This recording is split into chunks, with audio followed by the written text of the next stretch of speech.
বন্ধুরা, আমি অমিতাভ। আমার প্রতিশ্রুতি চ্যানেলে তোমরা দেখছো বেড়াতে যাবার গল্প।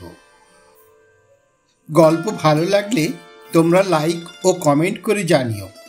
আর আমার চ্যানেল সাবস্ক্রাইব করা না থাকলে সাবস্ক্রাইব করে দিও। দেখতে থাকো, শুনতে থাকো বেড়াতে যাবার গল্প।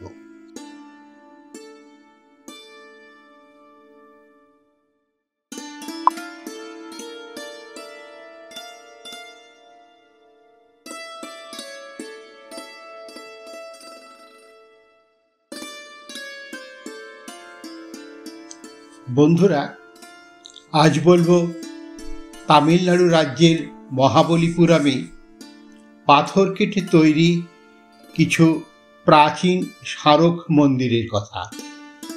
সঙ্গে থাকো, দেখতে থাকো বেড়াতে যাবার গল্প কথা। ট্রেনে অথবা বিমানযোগে চেন্নাই পৌঁছে সড়ক পথে পৌঁছানো যায় মহাবলীপুরমে। আমরা ট্রেনে চেন্নাই পৌঁছে পরের দিন সকালবেলা গাড়ি করে রওনা দিলাম মহাবলীপুরমের উদ্দেশ্যে। বাসে করেও যাওয়া যায়।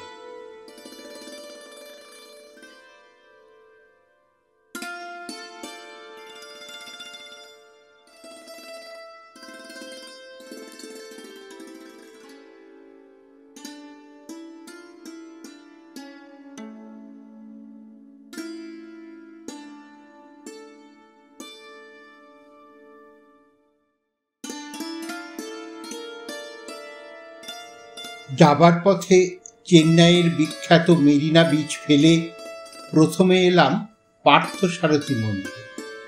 অষ্টম শতাব্দীর বৈষ্ণব মন্দির, যা ভগবান শ্রীকৃষ্ণ ও তার অবতারদের উদ্দেশ্যে নিবেদিত।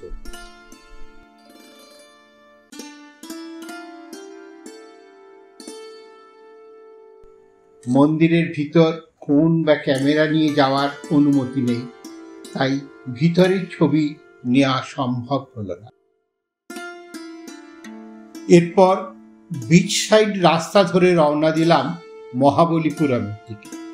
চেন্নাই থেকে সড়ক পথে দূরত্ব 58 কিলোমিটার, 1 ঘন্টা 30 মিনিট সময় লাগে। খ্রিস্টীয় 6ষ্ঠ থেকে 9ম শতাব্দীর মধ্যে পল্লব রাজবংশ এই অঞ্চল শাসন করেন। সেই সময় রাজ্যের দুটি বড় বন্দর শহরের মধ্যে একটি ছিল মহাবলীপুরম। তৎকালীন পল্লব রাজা প্রথম নরসিংহ বর্মনের আর এক নাম ছিল মহাবলী। তার নাম অনুসারেই শহরটির নাম রাখা হয়েছিল মহাবলীপুরম। পল্লব রাজা নরসিংহ বর্মন এবং তার উত্তরাধিকারী রাজসিংহ বর্মনের সময়কালে খ্রিস্টীয় 7ম থেকে 8ম শতাব্দীতে মহাবলীপুরমে পাথরের বহিরাবরণে ও গুহাগুলিতে সুন্দর শিল্পকলার মাধ্যমে মহাভারত ও বিভিন্ন হিন্দু ভাবধারার কাহিনী ফুটিয়ে তোলা হয়েছে। আমরা পৌঁছে গেলাম মহাবলীপুরমের গুহা শিল্পের দোরগোড়ায়। মহাবলীপুরমের এই গুহা শিল্প ইউনেস্কো ওয়ার্ল্ড হেরিটেজ সাইটের স্বীকৃতি পেয়েছে। এই প্রাচীন মন্দির পরিসরে ঢুকতেই এখান থেকেই টিকিট কেটে নিতে হবে। তবে এই একটা টিকিটেই এখানকার সব স্মৃতিসৌধগুলি দেখা যাবে, সুতরাং টিকিট যত্ন করে রেখে দিতে হবে। গেট দিয়ে প্রবেশ করেই প্রথমে চোখে পড়ল শ্রীকৃষ্ণের মাখন মঠ। এই বিশাল শিলাটি একটি ভারসাম্য রক্ষাকারী শিলা। এটি একটি গ্রানাইট বোল্ডার। পল্লব রাজা নরসিংহ বর্মন রাজত্বকাল 630 থেকে 668 খ্রিস্টাব্দ পর্যন্ত। তিনি এই পাথরটি সরানোর চেষ্টা করেও ব্যর্থ হন। 1908 সালে তৎকালীন ইংরেজ গভর্নর আর্থার হ্যাভলকও এই পাথরটি সরাবার জন্য হাতির সাহায্য নিয়ে ব্যর্থ হন। এই পাথরটি 20 ফুট উঁচু এবং 16 ফিট চওড়া আর ওজন 250 টন।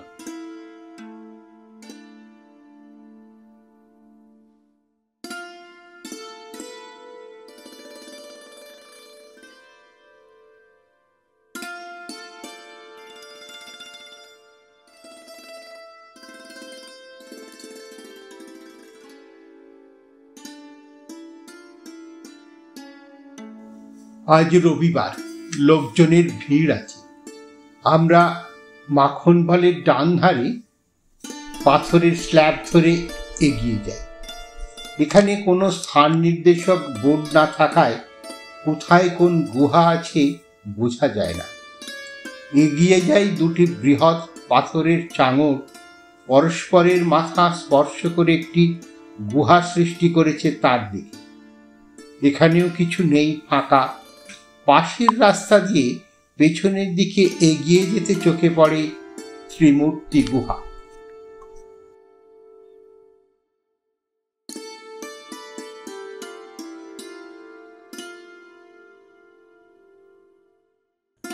ত্রিমূর্তি গুহা মন্দিরটিকে ব্রহ্মা, শিব এবং বিষ্ণু মন্দির বলা হয়।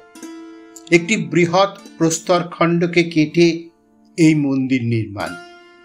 সামনে কোনো নাট মন্দির নেই, সরাসরি একটি উঁচু বেদির উপর 3টি আলাদা আলাদা মন্দির পরস্পরের সাথে নির্মিত। প্রতিটি মন্দিরে ওঠার জন্য আলাদা আলাদা সিঁড়ি রয়েছে। মন্দিরের সামনে এসে দাঁড়ালে ডান ধারে দুর্গার একটি ছোট্ট মন্দির রয়েছে। মন্দিরটি একটি কুলুঙ্গির মধ্যে স্থাপিত, উপরে নকশা কাটা তোরণ রয়েছে। মা দুর্গা মহিষের কাটা মাথার উপর দাঁড়িয়ে, 8টি বাহু, শঙ্খ, চক্র, খড়গ, ঢাল, ধনুক ইত্যাদি ধারণ করে রয়েছে। আর এক হাতে অভয় মুদ্রা, অপর হাতে বিশ্রামের ভঙ্গি। এই দুর্গা মন্দিরটির পাশের মন্দিরটি বিষ্ণুকে উৎসর্গ করা। দুই ধারে 2 দ্বারপাল দাঁড়িয়ে আছে, একজন সূচি মুদ্রায় এবং অপরজন বিস্ময় মুদ্রায় আছেন। বিষ্ণুর 4টি হাতে শঙ্খ, চক্র, অভয় মুদ্রা ও একটি হস্ত বিশ্রাম নিচ্ছে উরুর উপরে। উপরের কোণে 2টি গণ এবং নিচের কোণে 2 জন ভক্ত বসে আছেন। মাঝের মন্দিরটি শিবের মন্দির। মন্দিরে শিব মূর্তি রয়েছে।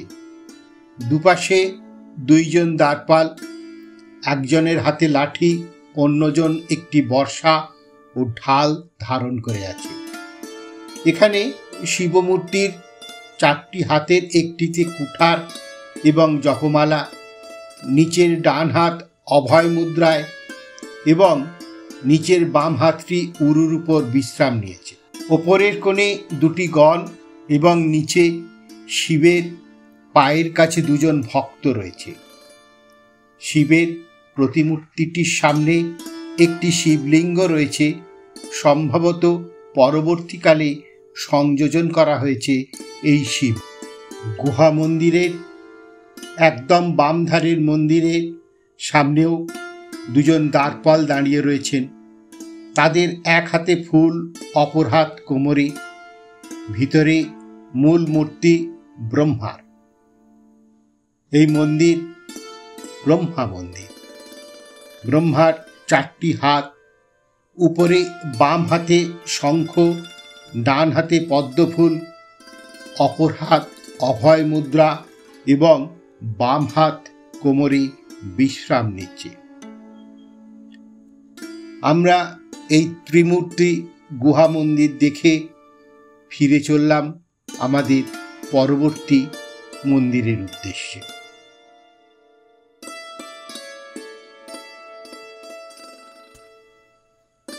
পাথরের স্ল্যাবের উপর দিয়ে হাঁটতে হাঁটতে পৌঁছে গেলাম বরাহ গুহা মন্দিরে।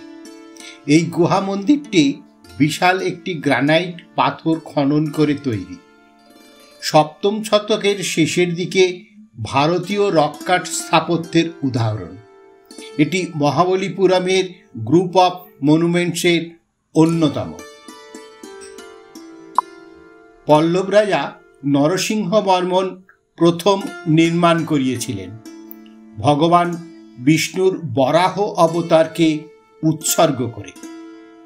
1984 সালে ইউনেস্কো থেকে বিশ্ব ঐতিহ্যবাহী স্থান হিসেবে ঘোষিত হয়েছে। এই গুহার মধ্যে সবচেয়ে বিশিষ্ট ভাস্কর্যটি হল হিন্দু দেবতা বিষ্ণুর বরাহ অবতারের মূর্তিটি। বরাহ পৃথিবী দেবী ভূমিকে মহাজাগতিক মহাসাগর থেকে তুলে নিয়েছিলেন। যখন দৈত্য হিরণ্যাক্ষ পৃথিবীকে চুরি করে আদিম দলে লুকিয়ে রেখেছিলেন, বিষ্ণু তাকে উদ্ধার করার জন্য বরাহ রূপে আবির্ভূত হন। বরাহ হিরণ্যাক্ষকে হত্যা করে এবং মহাজাগতিক মহাসাগর থেকে পৃথিবী দেবীকে উদ্ধার করে তাঁর দাঁতের ওপর তুলে নিয়ে তাকে মহাবিশ্বে তার জায়গায় পুনঃস্থাপন করেন। এই প্যানেলে দেখা যাচ্ছে বরাহ পৃথিবী দেবীকে কোলের ওপর তুলে নিয়েছেন।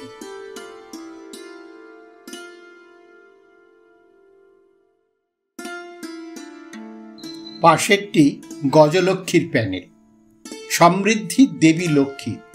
এখানে লক্ষ্মীর হাতে পদ্মফুল এবং 4 জন পরিচারিকা দ্বারা আচ্ছাদিত। নিখুঁত সৌন্দর্য এবং মা লক্ষ্মীর করুণাময় চেহারা ফুটে উঠেছে এই প্যানেলে।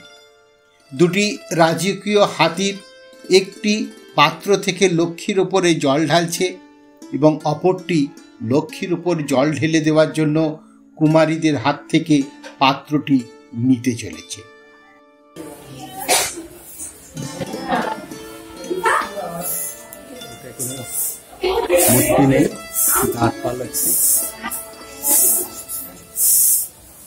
পাশের ত্রিবিক্রম প্যানেলটি বিষ্ণুকে ত্রিজগতের দেবতা হিসেবে চিত্রায়িত করা হয়েছে। আর ডান ধারের দুর্গার প্যানেলটি আকর্ষণীয়।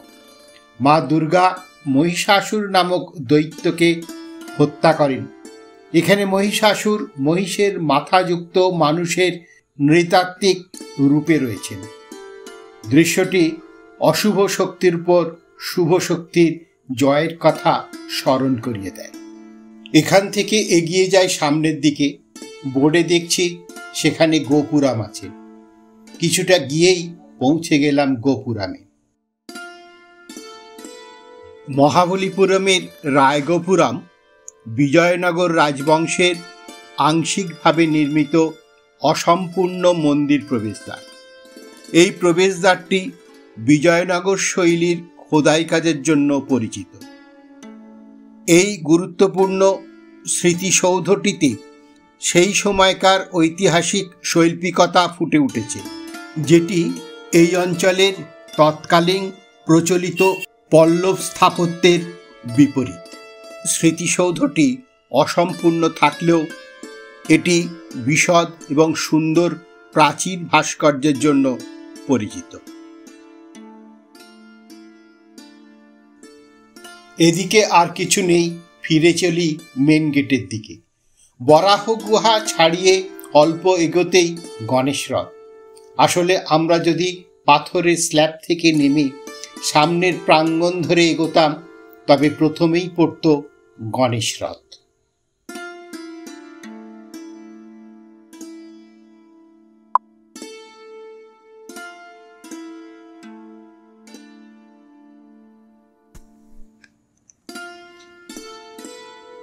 এরপর এলাম গণেশ রথের নিকট।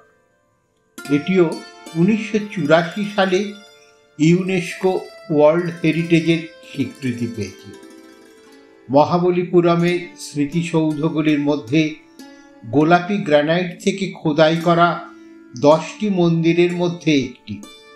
এই রথটি প্রথম মহেন্দ্র বর্মন এবং তার পুত্র নরসিংহ বর্মনের রাজত্বকালে 7ম শতাব্দীর শেষের দিকে নির্মিত। এই মন্দিরটি মূলত শিবকে উৎসর্গ করা হয়েছিল। তবে 1880 শতকে গ্রামবাসীরা জেলা কালেক্টরের অনুমতি নিয়ে শিবলিঙ্গটি গণেশের মূর্তি দিয়ে প্রতিস্থাপন করেন। বেলা গড়িয়ে গেছে, মধ্যাহ্ন ভোজন সারবার জন্য এলাম বিচের ধারে একটি রুফটপ হোটেলে। হোটেল সান্তানা রুফটপ রেস্টুরেন্টে ঢোকার মুখে এরকম মাছ সাজানো আছে, পছন্দসই মাছ বললে রান্না করে দেবে। এছাড়া বিভিন্ন জিনিস আছে খাওয়ার। আমাদের সমুদ্রের ভিউ খুব সুন্দর দেখা যাচ্ছে। Rooftop restaurant.